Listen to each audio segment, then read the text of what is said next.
He was my husband's colleague until he gazed at me in that manner. I never anticipated that a modest backyard barbecue could awaken emotions within me that had long been dormant. On a pleasant Saturday afternoon in early June, the gentle breeze was perfect for keeping hair away from the eyes, while the sun offered a warm embrace rather than an overwhelming heat. My husband, Rick, extended an invitation to a select group from his office. It was a casual gathering, featuring grilled fare, refreshing beverages, and an abundance of conversation centered around work. I had no objections. I enjoyed hosting gatherings. I enjoyed observing Rick's vibrant interactions with his colleagues. He took great pride in the life we had created together, and he enjoyed showcasing it.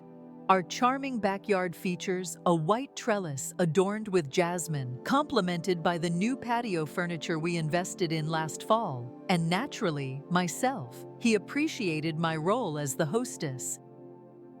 I certainly did. I moved seamlessly from one gathering to another, replenishing drinks and ensuring the corn on the cob was cooked to perfection. I chuckled at the appropriate jokes, provided paper towels when there was a spill, and maintained a smile until my cheeks grew weary. It was at that moment that I became aware of his presence. He was known as David. I was already aware of that. I had listened to Rick speak of him, a knowledgeable individual who joined our team last year with a background in the military. He is reserved yet exceptionally perceptive. I may have encountered him briefly before, but I have no recollection of it. That afternoon, however, I truly observed him for the first time. He stood apart from the rest.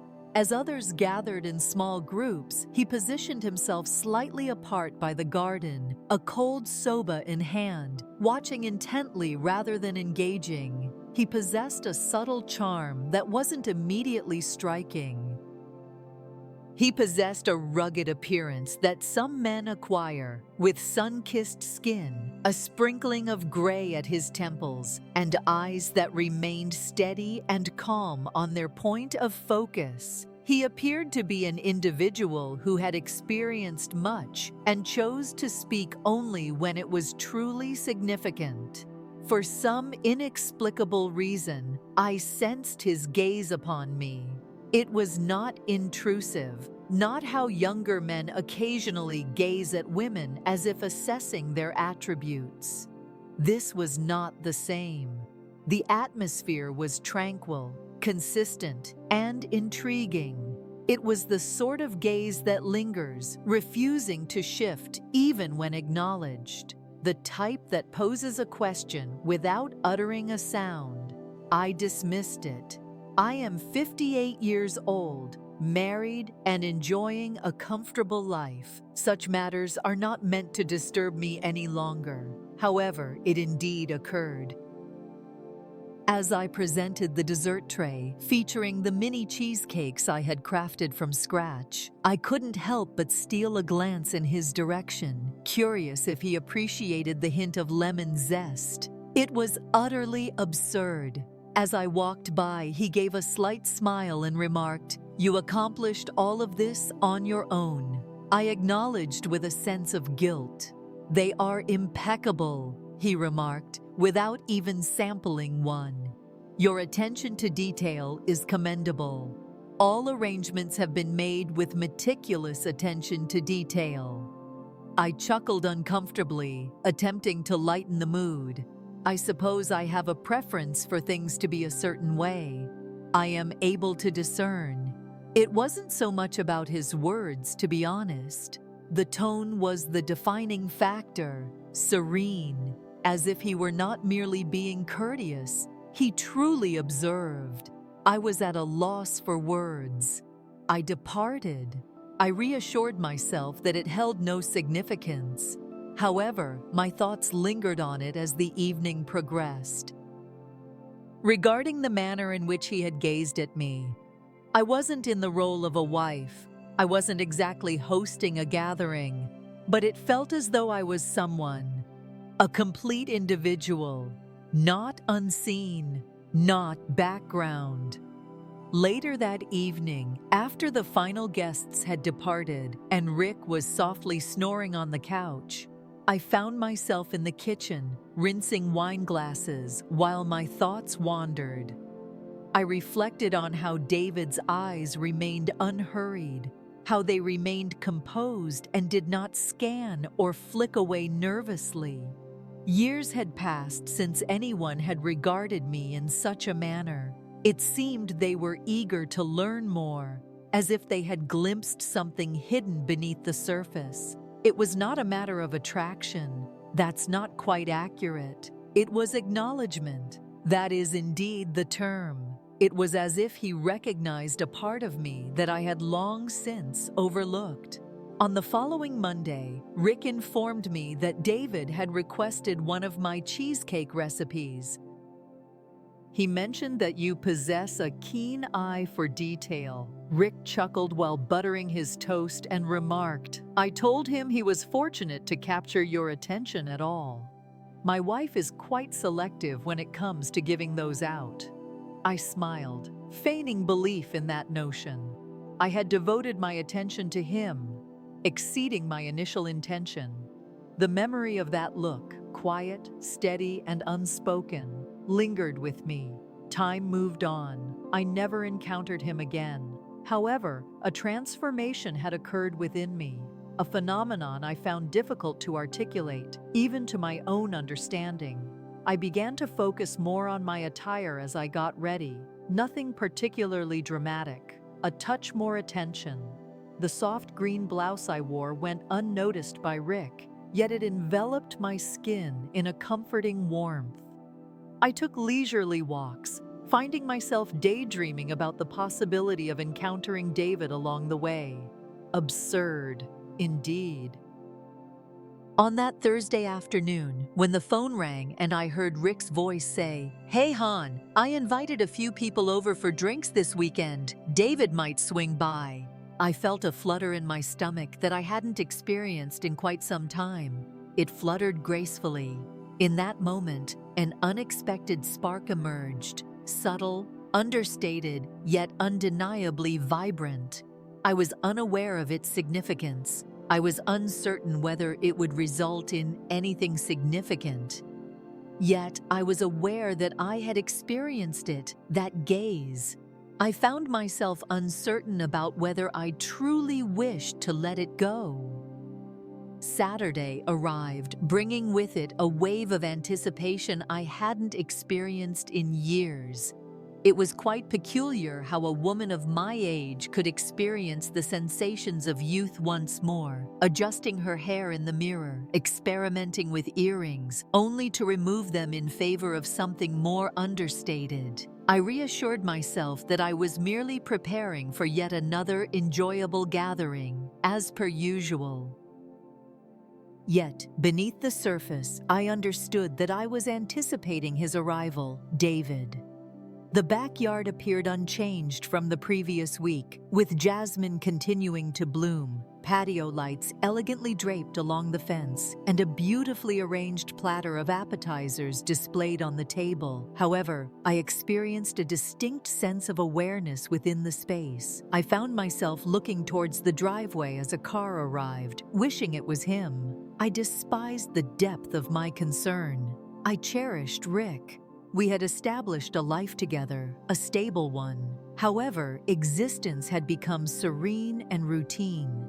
David made his entrance shortly after 6, dressed in a dark gray shirt with the sleeves casually rolled up. He may not have been the first guest, yet he was the sole individual who caused my heart to skip a beat. He approached Rick directly, extended his hand for a shake, shared a laugh over something, and then turned his gaze toward me. Once more, that familiar, calm, steady gaze appeared. Neither bold nor aggressive, simply purposeful. "It's a pleasure to see you once more," he remarked. I nodded, making an effort to maintain a light tone. "We're pleased to see you here." He responded, "I wouldn't miss it." He then added, in a softer tone, "I was hoping you would be here." I averted my gaze swiftly, chuckling as if he had shared a humorous remark. My fingers enveloped the wine glass with a comforting warmth, while a tightening sensation in my chest made it difficult to draw a breath with ease. The evening progressed in a familiar manner, with light chatter, soft music in the background, and individuals gathering in their customary conversational clusters. Yet, I sensed his presence regardless of my movements, not looming, merely existing, as if he were attuned to a frequency unnoticed by others. While I was arranging additional napkins, I suddenly heard his voice next to me. Your meticulous attention to detail is evident in how you organize everything. Each small element has its designated spot. I offered a smile, my gaze averted from him. It seems you view that in a positive light. Indeed, he stated, it reflects your perspective on the world around you. I hesitated, uncertain of how to respond. It had been an eternity since anyone acknowledged my unique perspective. Typically, the focus was on my actions rather than my identity. Rick shouted from the other side of the yard, requesting assistance with the speaker. I departed before I had the chance to overthink. As the evening wore on and guests started to depart, David remained by the patio's edge, holding a glass of water. I presented the final tray of sliced fruit and locked eyes with him. Both of us exchanged smiles. A brief silence enveloped the space, and then he moved in slightly closer. You always smile as if you're concealing something, he remarked. I blinked. Am I? It's beautiful, he remarked. It prompts me to contemplate how you might appear if you revealed your true self. That struck a chord within me so unexpectedly that I almost let the tray slip from my grasp. David, I commenced, uncertain of the direction the sentence would take. Just as I was about to conclude, Rick emerged from the door, chuckling over some jest, his arrival shattering the moment like a brittle twig. David withdrew. He expressed his gratitude for the evening with a slight nod. Is that so? I observed him as he strolled along the stone path, moving past the trellis adorned with jasmine, vanishing into the night as if he had never existed here at all. That evening, Rick drifted off to sleep while watching baseball, his snore a familiar and comforting sound. And yet, I found myself awake for hours, gazing at the ceiling, contemplating the unspoken words that lingered in the air. Something was gradually unfolding with a steady supply, yet undeniably, and I found myself right at the heart of it. I was uncertain about my desires, yet I was acutely aware that I no longer felt unseen. That filled me with dread. It also filled me with excitement. The subsequent days merged into an unusual blend of habit and diversion. I remained occupied naturally with laundry, errands, and meal preparation. Yet, a new sound emerged within my mind, a persistent low hum that eluded my attempts to quiet it. As I folded towels and emptied the dishwasher, an unwelcome feeling lingered, shadowing my every move, one I had neither invited nor could easily shake off. I didn't desire for anything to occur. It was as if I possessed something already, even though I lacked the precise words to articulate it. Once something awakens within you in that manner, it becomes impossible to merely return the surface to tranquility. On that Thursday, Rick noted that the office was organizing a retirement dinner, Kevin remarked, absently chewing on the end of a pen. At that location by the lake, elegant buffet, complimentary beverage service. It would be beneficial for you to attend. I nearly turned it down. I typically did. However, I found myself hesitating this time. Is David going to be present? I inquired, before I could restrain myself. Rick lifted his gaze, arching an eyebrow in curiosity. Indeed, that seems likely. What is the reason behind this? I merely shrugged, engaging in casual conversation. I reassured myself that it was innocuous to proceed. I had even persuaded myself that it would turn out well. Remind me that David was merely an individual, unremarkable, unmemorable. I donned a deep blue dress that had remained untouched in my closet for years. It hugged my waist more snugly than I recalled, yet the fabric caressed my arms with a softness that was delightful. I gazed at my reflection in the mirror for an extended period, perhaps longer than necessary, not due to the belief that I appeared youthful once more. I did not. However, my desire was to be acknowledged. That holds significance at this moment. The restaurant exuded a soft glow, with the lake glistening just outside the expansive windows. The atmosphere was alive with the clinking of glasses and the sound of joyous laughter, and I navigated through it as if I were an observer in a scene that belonged to another's existence. I maintained a courteous demeanor and remained engaged, yet my gaze continually roamed the surroundings. I observed David by the fireplace, engaged in conversation with one of the senior partners. He appeared distinct in this setting, more refined in a navy jacket, yet retaining that same effortless calmness. He caught my gaze before I had the chance to avert my eyes. He smiled. It was not a broad smile. He glanced at me, and in that fleeting moment, it was as if I were the only one in his sight. As Rick moved aside to converse with the bartender, David made his way over. "Your appearance is striking." He remarked that it was striking tonight. I chuckled softly to myself, uncertain of how to graciously receive the compliment. That is quite a powerful term. I truly meant it. I maintained his gaze this time, despite the tightening sensation in my throat. "Thank you very much." He sipped water thoughtfully. "You have been occupying my thoughts." "David," I said softly, yet he raised a hand gently, not to stifle my voice, but to temper my pace. He stated that he was not attempting to complicate matters. I simply wished to express that. A small round table was situated nearby, nestled in a more tranquil corner. He gestured toward it and inquired if I would like to take a seat for a moment. I surveyed my surroundings. No one was paying attention. Rick engaged in a lively discussion, sharing laughter with his colleagues, and I agreed. We sat in a silence that felt comfortable. The experience resembled a dialogue devoid of spoken language. I found myself saying, "You're not what I expected," uncertain of why those words needed to be spoken. David reclined, his gaze contemplative. "What were your expectations?" "I am uncertain." Rick's colleagues merge into a single, indistinct group. Numerals adorned in formal attire. One is visible.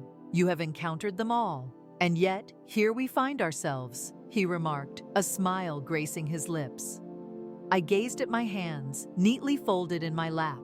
I haven't experienced this level of alertness in quite some time. It lay exposed, fully visible to all. He refrained from gloating. He refrained from taking advantage. He merely nodded, as if he comprehended my meaning, without requiring further clarification.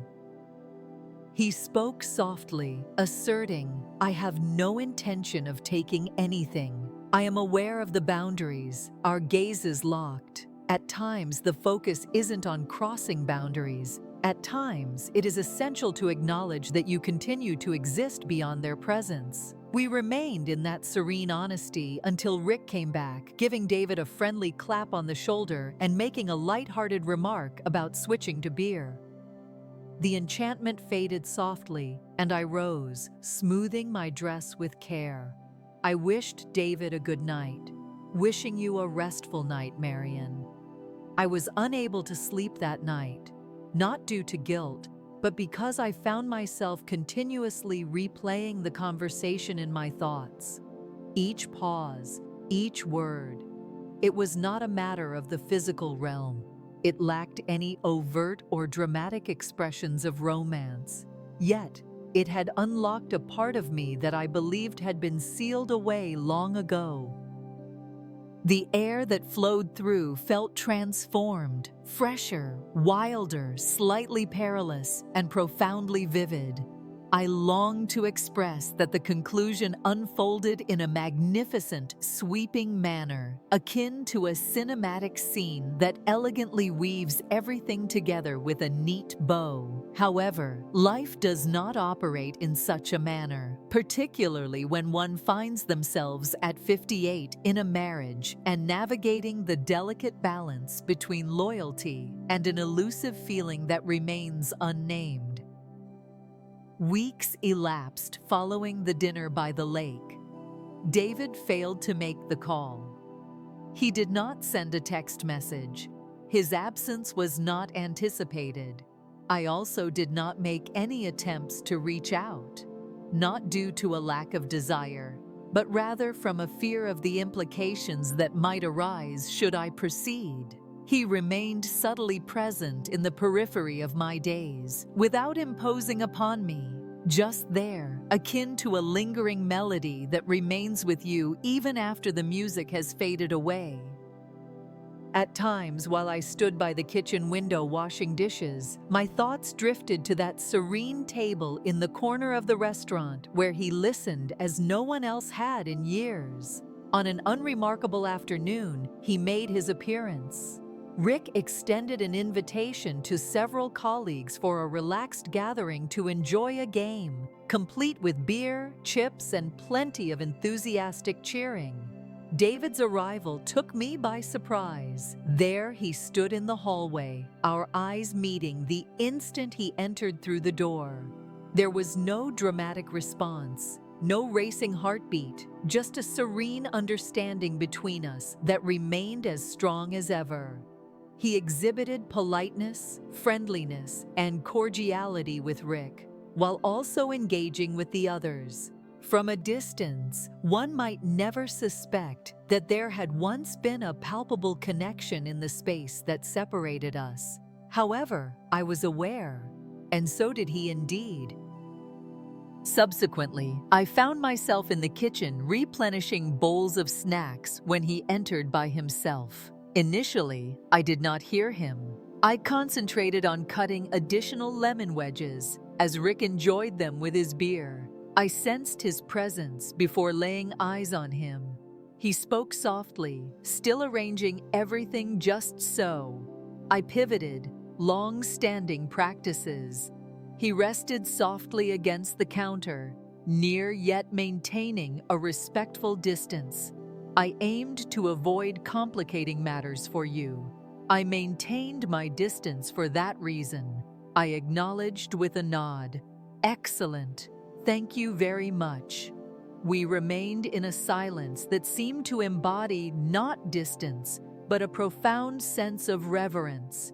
It felt as if we were both paying tribute to a shared, unexpressed understanding. I think about you, he said, his voice barely above a whisper. I find myself thinking of you as well, I replied, my voice barely above a whisper, uncertain if I was confessing a truth or releasing it into the air. He cast his gaze upon the marble countertop before returning his attention to me. Your life has been fulfilling, Marianne. I never intended to be a flaw within it. I understand, I replied, feeling my throat constrict. You were not.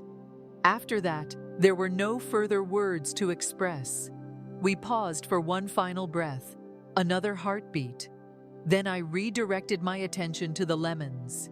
He departed a few minutes later, bidding farewell like any other guest would, and just like that, he had vanished once more. Later that evening, following the game, Rick and I settled onto the couch. He draped an arm around my shoulder, as he had done countless times in the past. I leaned my head against that spot, observing the screen's flicker, attuned to the gentle hum of his chest. I reflected on the simplicity of being recognized through routine, yet not through one's essence. Love can be profound yet subtle, constant yet tranquil. Rick cherished me in the manner that individuals do after 3 decades, with a sense of comfort, routine, and warmth. I loved him as well. That remained unchanged.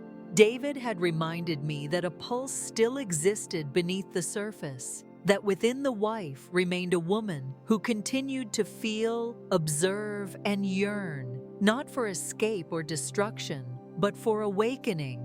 At times, what we truly require is not an entirely new narrative. This serves as a gentle reminder that we continue to navigate the current reality we find ourselves in.